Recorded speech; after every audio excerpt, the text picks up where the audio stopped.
ಇದೆ. ಅದೆಲ್ಲರೂ ಉಪಯೋಗಿಸ್ಕೋಬೇಕಷ್ಟೇ. ಹೌದು. ಈಗ ಒಂದ್ ಲೆವೆಲ್ ಬಂದ ತಕ್ಷಣ ಬಿಟ್ಬಿಟ್ಟು ಹೊರಟೋಗ್ತಾರೆ. ಅದು ಅವ್ರು ಮಾಡೋ ಮೂರ್ಖತನ. ಅದು ಮೂರ್ಖತನ ಅಂತಾನೆ ನಾನು ಹೇಳ್ತೀನಿ.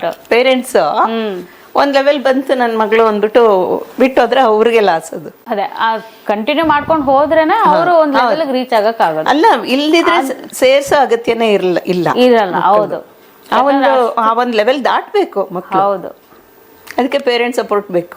ಈಗ ಅರ್ಧದಲ್ಲಿ ನಿಲ್ಸ್ಬಿಟ್ರು ಅವ್ರು ಎಷ್ಟು ಕಲ್ತಿರ್ತಾರೋ ಅಷ್ಟೇ ಹಾಡ್ಬೋದು. ಇಲ್ಲ ಮಗು ಇಂಟ್ರೆಸ್ಟ್ ಇದ್ರೆ ಅಷ್ಟು ಹಾಡಕ್ ಆಗಲ್ಲ. ಅವ್ರು ಆಗಲ್ಲ.